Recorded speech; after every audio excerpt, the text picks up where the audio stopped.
എനിക്ക് ഏറ്റവും പ്രിയപ്പെട്ട ആളുടെ പേരിലുള്ള ഒരു അവാർഡ് ഞാൻ ഏറെ ആദരിക്കുന്ന ഒരാൾക്ക് നൽകാൻ കിട്ടിയ ഒരു അപൂർവമായ ഒരു അവസരമായി ഞാൻ ഈ ചടങ്ങിനെ കാണുന്നു. എൻ രാമേന്ദ്രൻ സാറിനെ ഞാൻ തിരുവനന്തപുരത്ത് വന്ന് MLA ആയപ്പോഴാണ് അദ്ദേഹത്തെ കൂടുതൽ അറിയാൻ കഴിഞ്ഞത്. അദ്ദേഹത്തെ കണ്ടതല്ല, വ്യക്തിപരമായി പരിചയമില്ല. അതിനു മുൻപ് ദീപുരയ്ക്കറിയാം, ഞാൻ സ്ഥിരമായി കേരള കൗമുദി വായിച്ചിരുന്ന ഒരാളാണ് ചെറുപ്പത്തിലെ. അങ്ങനെ കേരള കൗമുദിയിലൂടെ അദ്ദേഹത്തിനെ നന്നായി അറിയാം. ദീർഘകാലം കേരള കൗമുദിയുമായി ബന്ധപ്പെട്ട് പ്രവർത്തിച്ചിരുന്നൊരു മാധ്യമപ്രവർത്തകനായിരുന്നു രാമേന്ദ്രൻ സാർ. കെ ബാലകൃഷ്ണനെ പോലുള്ള കേരളം കണ്ട ഏറ്റവും മികച്ച മാധ്യമപ്രവർത്തകരുടെ ടീമിൽ അദ്ദേഹം ഉണ്ടായിരുന്നു. രാഷ്ട്രീയ പശ്ചാത്തലമുണ്ട്.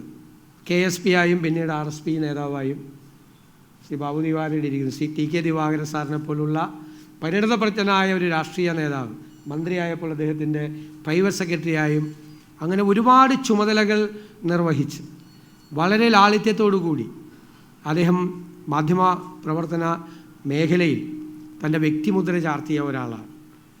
വിമർശനം ഉണ്ടാവും, പക്ഷേ സൗമ്യവും സരളവുമായ ഭാഷയിലാണ് വിമർശനമെല്ലാം. സാമൂഹ്യമായ കാര്യങ്ങളെക്കുറിച്ചെല്ലാം കൃത്യമായ കാഴ്ചപ്പാടുകളുണ്ട്. ആഴത്തിലുള്ള വായനയുണ്ടായിരുന്നു, കൃത്യമായ ബോധ്യങ്ങളുണ്ടായിരുന്നു. അദ്ദേഹത്തിൻ്റെ മാധ്യമപ്രവർത്തനം എന്ന് പറയുന്നത് അന്തസ്സുറ്റ ഒരു മാധ്യമപ്രവർത്തനമായിരുന്നു. നമ്മളെ വിമർശിക്കുമ്പോൾ പോലും, വിമർശനമേൽക്കുന്ന ആളുകൾക്ക് പോലും എന്തിനാണ് വിമർശിക്കുന്നത് എന്നതിനെക്കുറിച്ച് ചിന്തിക്കാനും അത് തിരുത്താനും അവസരമുള്ള രീതിയിലാണ് അദ്ദേഹത്തിൻ്റെ എഴുത്ത്. ഇന്ന് ആ ദയൊന്നും ആരും കാണിക്കാറില്ല. ആ ദയൊന്നും ഒരു രാഷ്ട്രീയ പ്രവർത്തകനോടോ പൊതുപ്രവർത്തകനോടോ സാമൂഹ്യ പ്രവർത്തകനോടോ മാധ്യമപ്രവർത്തകർ ആരും തന്നെ കാണിക്കാറില്ല. അതുണ്ടായിരുന്നു. കാരണം സതുദ്ദേശത്തോടു കൂടിയായിരുന്നു വിമർശിച്ചിരുന്നത്. അത് തെറ്റായ ഒരു കാര്യം ഒരു ഗവൺമെൻറ്റോ പൊതുപ്രവർത്തകരോ സാമൂഹ്യ പ്രവർത്തകരോ ചെയ്യുമ്പോൾ അത് കറക്റ്റ് ചെയ്യപ്പെടണം, അത് തിരുത്തപ്പെടണം, ശരിയായ ട്രാക്കിലേക്ക് അവരെ കൊണ്ടുവരണം എന്നുള്ളൊരു സതുദ്ദേശം അന്നത്തെ ഒരു മാധ്യമപ്രവർത്തനത്തിനുണ്ടായിരുന്നു. അത്തരം ഒരു ചിന്ത വെച്ചു പുലർത്തിയ മാധ്യമപ്രവർത്തകരുടെ മുൻനിരയിലായിരുന്നു രാമേന്ദ്രൻ സാറെന്ന് ഞാൻ വളരെ സന്തോഷത്തോടെയും അഭിമാനത്തോടു കൂടിയും പറയാൻ ആഗ്രഹിക്കുന്നു.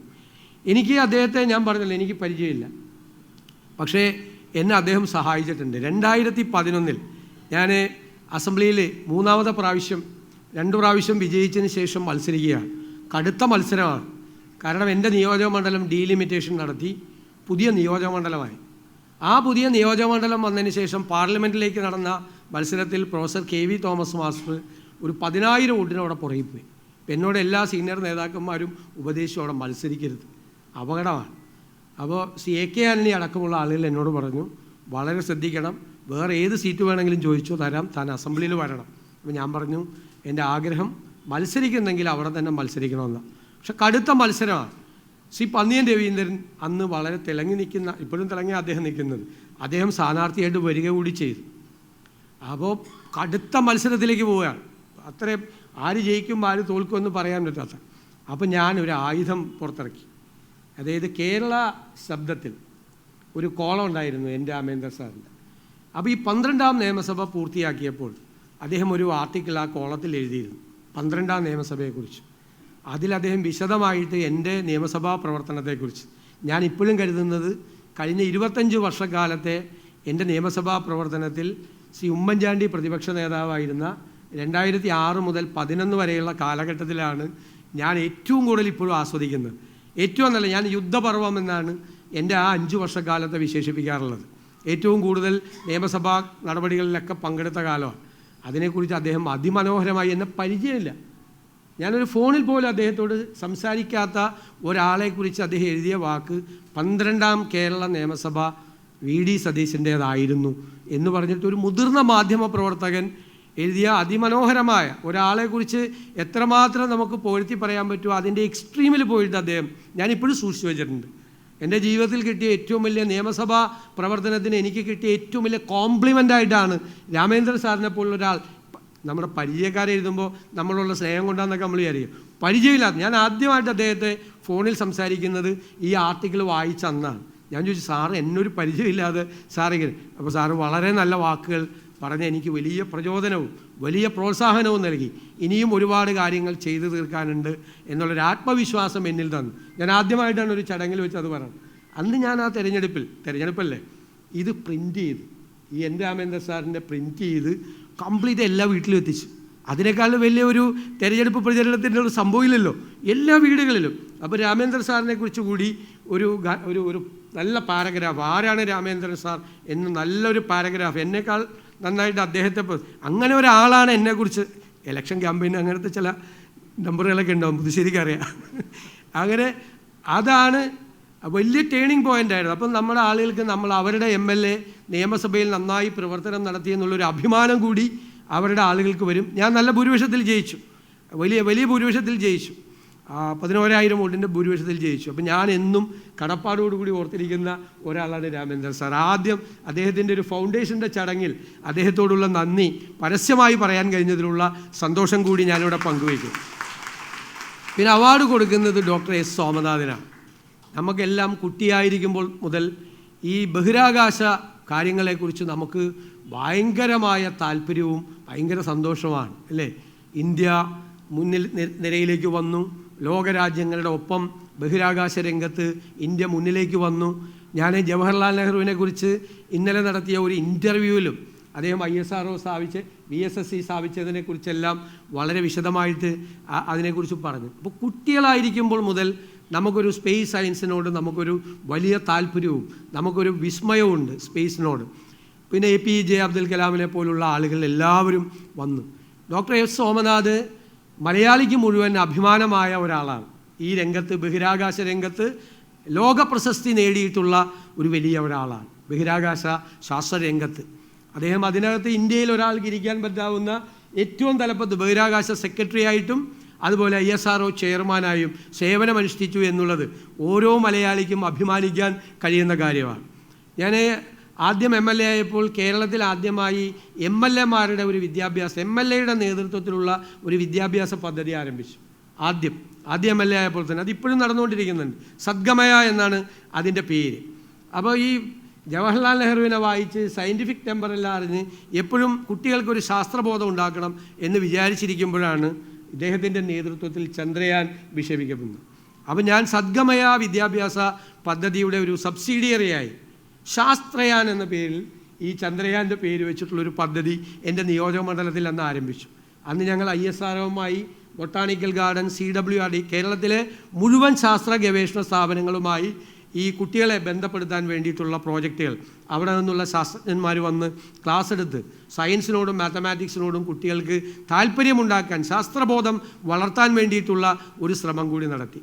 അന്ന് ചന്ദ്രയാൻ അതിന് നേതൃത്വം കൊടുത്ത ആൾ കൂടിയാണ് ഡോക്ടർ S. സോമനാഥ് എന്നുള്ളത് നമുക്കെല്ലാം അഭിമാനകരമായ ഒരു കാര്യം തന്നെയാണ്. ഇപ്പോൾ ഞങ്ങൾ പുതിയ ബഡ്ജറ്റിൽ ഒരു പ്രധാനപ്പെട്ട ഒരു കാര്യം സ്പേസ് ഇക്കോണമി എന്ന് പറയുന്നൊരു പോർഷൻ നമ്മൾ കൊടുത്തിട്ടുണ്ട്. സ്പേസ് ഇക്കോണമി ഇപ്പോൾ സ്പേസ് ഏരിയയിൽ പ്രൈവറ്റൈസേഷൻ കൂടി അനുവദിച്ചിട്ടുണ്ട് കേന്ദ്ര ഗവൺമെൻറ്. ആ മേഖലയിൽ നമുക്ക് ഒരുപാട് മാറ്റങ്ങൾ ഉണ്ടാക്കാൻ കഴിയും. കാരണം നമുക്ക് ഇവിടെ ISRO-യുടെ സ്ഥാപനം നമുക്ക് ഇവിടെയുണ്ട്. തിരുവനന്തപുരത്തിനൊരു പശ്ചാത്തലമുണ്ട് അല്ലേ. സ്പേസ് സയൻസുമായി ബന്ധപ്പെട്ടൊരു ലെഗസി, ഒരു പാരമ്പര്യം നമ്മുടെ നാടിനുണ്ട്. തുമ്പയെ പോലുള്ള വിക്ഷേപണ കേന്ദ്രം എല്ലാമുണ്ട്. ഞാനിപ്പോഴും ഓർക്കുന്ന ഒരു കുട്ടി, നമ്മൾ ടൂർ അയച്ചു ഇവിടെ അവിടെ കാണാൻ വേണ്ടിയിട്ട്, റോക്കറ്റ് ലോഞ്ചിങ് കാണാൻ വേണ്ടിയിട്ട്. എന്നിട്ട് റോക്കറ്റ് ലോഞ്ചിങ് കണ്ട് തിരിച്ചു വന്ന ആ കുട്ടി, ഒരു പെൺകുട്ടി, എനിക്കൊരു കത്തെഴുതി, സാർ ഞാൻ തിരിച്ചു വന്ന് റോക്കറ്റ് ലോഞ്ചിങ് കണ്ട് വിസ്മയിച്ച് ഞാൻ എൻ്റെ തിരിച്ചു പോരാനുള്ള ബസ്സിൻ്റെ സ്റ്റെപ്പ് കയറിയപ്പോൾ ഞാൻ തീരുമാനിച്ചു ഞാനൊരു സ്പേസ് സയൻറ്റിസ്റ്റ് ആവും എന്ന് തീരുമാനിച്ചു. 9ാം ക്ലാസ്സിൽ പഠിക്കുന്ന ഒരു പെൺകുട്ടിയായിരുന്നു. ഞാൻ വളരെ സന്തോഷത്തോടുകൂടി പറയട്ടെ, ആ കുട്ടി ഇന്നൊരു സ്പേസ് സയൻറ്റിസ്റ്റാണ്. അന്ന് നമ്മൾ ഈ ശാസ്ത്രയാൻ പദ്ധതിയുടെ ഭാഗമായിട്ടാണ്, വിദേശത്താണ് വർക്ക് ചെയ്യുന്നത്, ഇന്ത്യയിലല്ല, വിദേശത്താണ് വർക്ക് ചെയ്യുന്നത്, സ്പേസ് സയൻറ്റിസ്റ്റാണ്. അപ്പം നമുക്ക് കുട്ടികളെ എത്രമാത്രം ഇൻസ്പയർ ചെയ്യാൻ പറ്റും പല കാര്യങ്ങളിൽ. അതുകൊണ്ടാണ് അച്യുത് ശങ്കർ സാറിൻ്റെ എല്ലാം ഉപദേശം അനുസരിച്ച് ഞങ്ങൾ ജവഹർലാൽ നെഹ്റുവിൻ്റെ നാമധേയത്തിൽ Jawaharlal Nehru centres of scientific temper കേരളത്തിൽ മുഴുവൻ ആരംഭിക്കാൻ വേണ്ടിയിട്ടുള്ളൊരു വലിയ തീരുമാനമെടുത്തത്. അപ്പോൾ നമ്മൾ സ്പേസ് സയൻസിൻ്റെ കാര്യത്തിൽ കൂടുതൽ, സ്പേസ് ഇക്കോണമി എന്നാണ് ഇപ്പോൾ പറയുന്നത്, സ്പേസ് ഇക്കോണമിയുടെ കാര്യത്തിൽ എല്ലാം കൂടുതൽ ശ്രദ്ധ ചെലുത്തും. നമുക്ക് നമ്മുടെ കുട്ടികൾ, ഞാൻ എപ്പോഴും പറയുന്ന കാര്യം ഒന്നുകൂടി ആവർത്തിച്ച് ഞാൻ അവസാനിപ്പിക്കുന്നു, നമ്മുടെ ഡെമോഗ്രാഫിക് ചേഞ്ചസ് നമ്മളെല്ലാവരും ഗൗരവതരമായി കാണും. നമ്മുടെ ഡെമോഗ്രാഫിക് ഡിവിഡൻഡ് എന്ന് പറയുന്ന നമ്മുടെ യങ്സ്റ്റേഴ്സ് അവരുടെ പോപ്പുലേഷൻ തിന്നായി മാറുകയാണ്, ചെറുതായി മാറുകയാണ്. പല കാരണങ്ങൾ കൊണ്ട്. ഒന്ന് ജനസംഖ്യാപരമായ കാര്യങ്ങൾ കൊണ്ട്, രണ്ട് ബ്രെയിൻ ഡ്രെയിൻ കൊണ്ട്. അതേ അവസരത്തിൽ നമ്മുടെ ആയുർദൈർഘ്യം വർദ്ധിച്ച് മറ്റൊരു ഒരു സീനിയർ സിറ്റിസൺസ് എന്നൊക്കെ വിശേഷിപ്പിക്കപ്പെടാൻ കഴിയുന്ന ഒരു വിഭാഗത്തിൻ്റെ നമ്പർ കേരളത്തിൽ ഭയങ്കരമായി കൂടിക്കൊണ്ടിരിക്കുക. ഇത് തിന്നാവുകയാണ്, മറ്റേത് വലുതായിക്കൊണ്ടിരിക്കുക. ഈ മാറ്റങ്ങളെ ഉൾക്കൊണ്ടുകൊണ്ട് വേണം നമുക്ക് ഭാവിയിലേക്കുള്ള വികസന സാധ്യതകൾ ചെയ്യാൻ. കുട്ടികളെ നമുക്ക് ഇവിടെ നിർത്തണം. അവർക്ക് അതിനാവശ്യമായ ഉന്നതമായ വിദ്യാഭ്യാസ കേന്ദ്രങ്ങൾ ഇവിടെ ഉണ്ടാകണം. അവരിവിടെ പഠിക്കണം. അവരിവിടെ പഠിച്ച് പുറത്തിറങ്ങുമ്പോൾ അവരർഹിക്കുന്ന ജോലി ഇവിടെ കിട്ടണം. ലോകം മുഴുവൻ മാറിക്കൊണ്ടിരിക്കുക. ലോകം മുഴുവൻ എന്നുവെച്ചാൽ നോളജ് എക്സ്പ്ലോഷനാണ് ലോകത്ത് എല്ലായിടത്തും നടക്കുന്നത്. നമ്മുടെ കാലത്തും അറിവുകൾ ഉണ്ടായിട്ടുണ്ട്. പക്ഷെ നമ്മുടെ കാലത്തുണ്ടായ, നമ്മുടെ ജനറേഷൻ്റെ കാലത്തുണ്ടായ അറിവുകളുടെ വേഗതയല്ല ഇപ്പോൾ ഉള്ളത്. അപ്പോൾ അതിനേക്കാൾ വേഗത്തിൽ ഞാൻ പറയും, ഇപ്പോൾ എഞ്ചിനീയറിംഗ് കോളേജിൽ പഠിക്കുന്ന ഒരു കുട്ടി പഠിച്ച് പുറത്തു വരുമ്പോൾ പഠിക്കുന്ന സബ്ജക്റ്റ് ഔട്ട്ഡേറ്റഡ് ആവുകയാണ്. ഇന്നത്തെ കുട്ടികളുടെ ഏറ്റവും വലിയ ചാലഞ്ച് എന്ന് പറയുന്നത് നോളജ് അപ്ഡേഷനാണ്. അത്രമാത്രം അറിവുകളാണ് ഓരോന്നും. ഇപ്പോൾ ആർട്ടിഫിഷ്യൽ ഇൻ്റലിജൻസ് കൂടി വന്നതോടുകൂടി എന്തൊക്കെയാണ് സംഭവിക്കുന്നത് എന്ന് പോലും അറിയില്ല. ജോലിയുടെ സ്വഭാവം മാറിക്കൊണ്ടിരിക്കുന്നു. നേച്ചർ ഓഫ് ജോബ് അത് മാറിക്കൊണ്ടിരിക്കുന്നു. അതനുസരിച്ച് നമ്മൾ കാര്യങ്ങൾ ചെയ്യണം. അതുകൊണ്ടാണ് ഈ ബജറ്റിൽ നമ്മൾ ഗ്ലോബൽ ജോബ് വാച്ച് ടവർ എന്നുള്ളൊരു കൺസെപ്റ്റ് ഉണ്ടാക്കിയത്. ഓരോ സെക്ടറിലെയും എക്സ്പേർട്ടുകൾ, ആ എക്സ്പേർട്ടുകളെ നിയോഗിച്ചുകൊണ്ട് അവർ ലോകത്തിലെ തൊഴിൽ രംഗത്തുണ്ടായിക്കൊണ്ടിരിക്കുന്ന ഓരോ സെക്ടറിലും ഉണ്ടായിരിക്കുന്ന മാറ്റങ്ങൾ അവർ പഠിക്കുകയും അത് ഗവൺമെൻറ്റിന് റിപ്പോർട്ട് ചെയ്യുകയും ഗവൺമെൻറ് അതിന് കറസ്പോണ്ടിങ് ആയിട്ടുള്ള കരിക്കുലം ചേഞ്ചസ് വരുത്തി. പുതിയ അക്കാഡമിക്, ഇപ്പോൾ കോഴ്സ് എന്നല്ല പറയണത്, അക്കാഡമിക് പ്രോഗ്രാം എന്നാണ് പറയുന്നത്. ആ പുതിയ അക്കാഡമിക് പ്രോഗ്രാമുകൾ അതനുസരിച്ച് ഉണ്ടാകുകയും വേണം. ഇൻഡസ്ട്രിയായിട്ട് ബന്ധപ്പെട്ടുകൊണ്ടുള്ള കോഴ്സുകൾ ഉണ്ടാകണം. പുതിയ സാധ്യതകൾ, ഇപ്പോൾ സ്പേസ് സയൻസ് ഉൾപ്പെടെയുള്ള പുതിയ സാധ്യതകൾ ഉണ്ടാകണം. നല്ല യൂണിവേഴ്സിറ്റികൾ ഉണ്ടാകണം. ലോകത്തിൽ അറിയപ്പെടുന്ന ലെഗസി യൂണിവേഴ്സിറ്റികളുടെ സെൻറ്ററുകൾ നമ്മുടെ കേരളത്തിലുണ്ടാകണം. അതിനാണ് നമ്മൾ നോളജ് വാലി എന്നുള്ള കൺസെപ്റ്റ് വെച്ചിട്ട് ഒരു ഈ ലെഗസി യൂണിവേഴ്സിറ്റീസിനെ കൊണ്ടുവരാൻ വേണ്ട.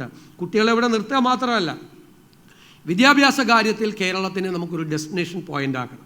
നമ്മുടെ law and order situation comparatively ബെറ്ററാണ് മറ്റ് സംസ്ഥാനങ്ങളുമായിട്ട്. രണ്ടാമത്തത് നമ്മുടെ ക്ലൈമറ്റ് കമ്പാരിറ്റീവ്ലി ബെറ്ററാണ് മറ്റ് സ്ഥലങ്ങളുമായിട്ട് ബന്ധപ്പെട്ട്. അപ്പോൾ ഒരുപാട് ടൂറിസം സാധ്യതകളും എല്ലാം ഉള്ള സ്ഥലത്ത് ആരോഗ്യ കാര്യത്തിലും വിദ്യാഭ്യാസ കാര്യത്തിലും ഒരു ഡെസ്റ്റിനേഷൻ പോയിൻ്റ് കൂടിയാക്കി കേരളത്തെ മാറ്റണം. ഞാൻ ഡോക്ടർ സോമനാഥ് സാറിനെ നേരിട്ട് ഞാൻ അദ്ദേഹത്തോട് പറഞ്ഞു, ഔദ്യോഗികമായി കൂടി സർക്കാരിന് വേണ്ടി ഞാൻ ക്ഷണിക്കുകയാണ്. ഞങ്ങളുടെ ഈ ഗ്ലോബൽ ജോബ് വാച്ച് ടവറിൻ്റെ കാര്യത്തിലും അതുപോലെ സ്പേസ് ഇക്കോണമിയുടെ കാര്യത്തിലും ഒരു ഉപദേശക സ്ഥാനത്ത്, ഗവൺമെൻറ്റിൻ്റെ ഒരു ഉപദേശക സ്ഥാനത്ത് അദ്ദേഹം ഉണ്ടാകണമെന്ന് ഈ ധന്യമായ മുഹൂർത്തത്തിൽ അദ്ദേഹത്തിനോട് അഭ്യർത്ഥിച്ചുകൊണ്ട് ഈ അവാർഡ് ലഭിച്ചതിൽ അദ്ദേഹത്തെ പ്രത്യേകമായി ഞാൻ ഈ അവസരത്തിൽ അഭിനന്ദിക്കും. ഓരോ അവാർഡും അതിൻ്റെ പ്രസക്തി വർദ്ധിക്കുന്നത് അത് ആരുടെ കൈകളിലേക്ക് കൊടുക്കുന്നു എന്നത് കൂടിയാണ്. ഈ എൻ രാമേന്ദ്രൻ സാറിൻ്റെ പേരിലുള്ള, ഫൗണ്ടേഷൻ്റെ പേരിലുള്ള ഈ അവാർഡ് ഡോക്ടർ എസ് സോമനാഥന് സമ്മാനിക്കുന്നതിലൂടെ ഈ അവാർഡ് കൂടി ഒന്നുകൂടി ധന്യമാകുന്നു എന്ന് വിനയപൂർവ്വം പറഞ്ഞുകൊണ്ട് ഞാൻ ഈ ചടങ്ങ് ഉദ്ഘാടനം ചെയ്തതായി അറിയിക്കുന്നു. നന്ദി.